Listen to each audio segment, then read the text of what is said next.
શકે કે આ બોગસ એફઆઈઆર છે, આ ફેબ્રિકેટેડ એફઆઈઆર છે અને 109 નો પર્ટિક્યુલર ઉમેરો એ માત્ર ને માત્ર કોઈ વ્યક્તિનો અવાજ દબાવવા માટેનું કાવતરું છે. પોલીસ જ્યાં જનતાને એવું કઈ રીતે કહી શકે કે તારી ઓકાત શું છે? એની ઓકાત એટલી છે કે એના ટેક્સના પૈસામાંથી તમારો પગાર આવે છે. પછી એસપી હોય, ડીએસપી હોય, પીઆઈ હોય, પીએસઆઈ હોય કે કોન્સ્ટેબલ હોય, કોઈ પણ હોય, પ્રોડક્શન થાય ત્યારે વકીલો માટે 365 દિવસ કોર્ટ ખુલ્લી હોય. વકીલોને રોકવાની કોઈની સત્તા છે જ નહીં.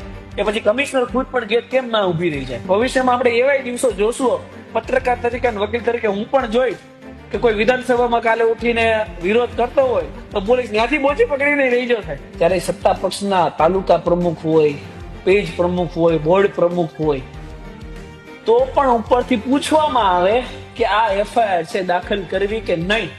અને એમાંય એ વ્યક્તિ જો પાર્ટીમાં નડતર રૂપ હોય ને તો પૂર્વિનભાઈ એફઆઈઆર દાખલ થાય. પોલીસ ડિપાર્ટમેન્ટમાં હું આપના માધ્યમથી 100% કહીશ કે એકવાર મનોમંથન કરો કે તમે શા માટે વર્દી પહેરો છો. તમે કાયદા કાનૂનની લાજ મર્યાદા અને સન્માન જાળવવા માટે વર્દી પહેરો છો.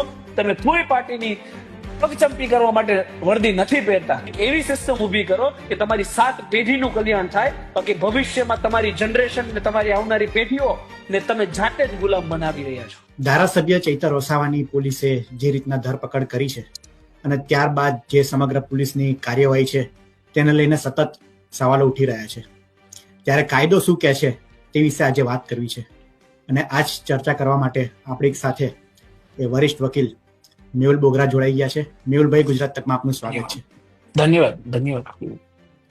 મેહુલભાઈ, સૌપ્રથમ તો પોલીસની જે કામગીરી છે, રનિંગ ધારાસભ્ય ચૈતર વસાવાને ઉપાડીને લઈ જાય છે, તે ફરિયાદ નોંધાવા જાય છે ભાજપના તાલુકા પંચાયતના જે સદસ્ય છે તેની વિરુદ્ધમાં, અને ત્યારે જ તેમને પકડી લેવામાં આવે છે. આ ઘટનાને પહેલા તો આપ કઈ રીતના જોઈ રહ્યા છો? પક્ષ વિપક્ષની વાત નથી અહીંયા પૂર્વિનભાઈ. એ વાત થાય છે લોકશાહી અને કાયદાની.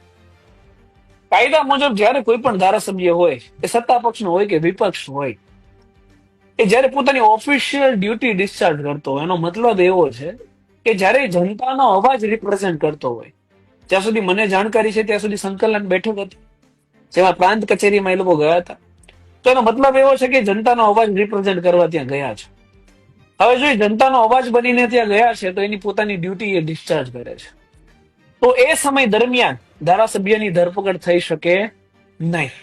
ધારાસભ્યને વાનમાં બેસાડીને પોલીસ સ્ટેશન લઈ જઈ શકાય નહીં. જો એ કરવું હોય તો અગાઉ ગવર્નરની પરવાનગી જોઈએ.